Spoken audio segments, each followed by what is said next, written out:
Hi business owners, this is your business coach Nalin Mehta. Welcome to my talk series Kya Karun, which is specially recorded for you.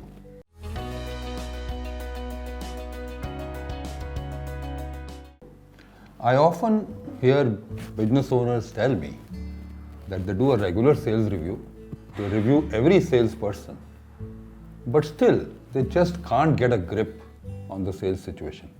Kya karu? First of all, I'm very glad and very happy that you do the sales review regularly. Depending on your business, please do it weekly or fortnightly.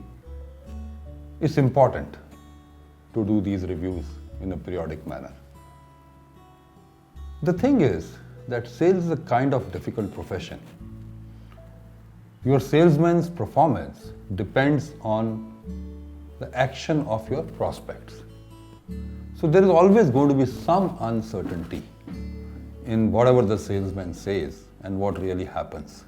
So you need to be mentally prepared for that. Having said that, there are a few things that you can do to sort of have a better grip on the sales situation. So in your regular sales review, I'm sure you get all the sales team together. If not, please make sure that you review them all together and even have some key supporting members in the same review. The thing I most often see is that the business owner reviews sales salesperson by salesperson. No, I don't think that's the best way to do it, because for most businesses, 20% of the customers bring 80% of the business. So I think the first thing that you have to do is to set a priority of who you are going to review, prospect-wise, not salesman-wise. And then let the salesman dealing with that prospect give his presentation. That's very important. Now it also helps you in one more way.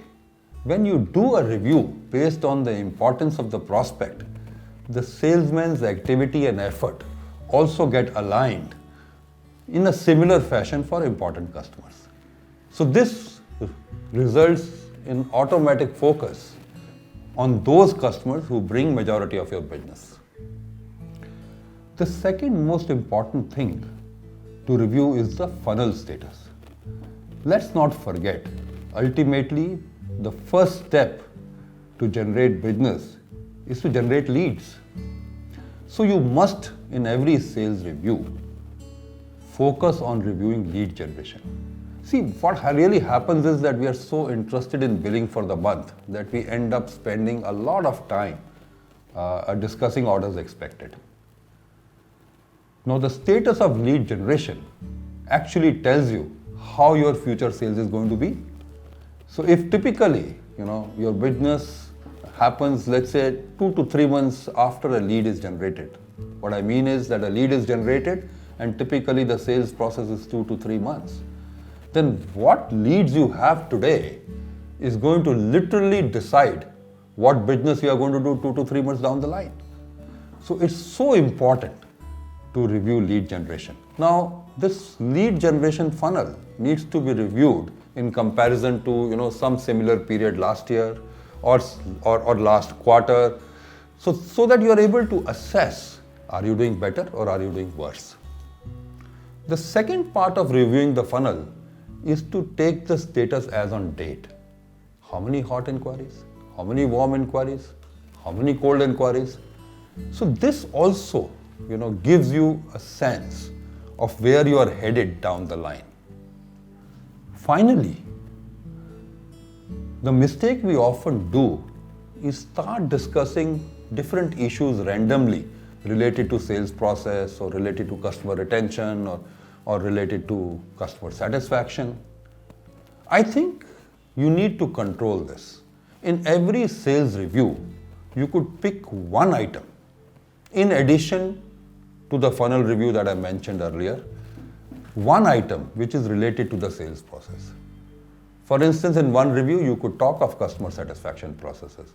In the second review, you could talk of customer retention processes. In the third review, you could talk of lead generation processes. So don't randomly, come into, try and review the details of everything that's involved in the sales. And do this process reviews in a systematic manner, one after the other. So business owners, if you follow these mantras, 1, please review in order of importance of the prospect and not salesman by salesman.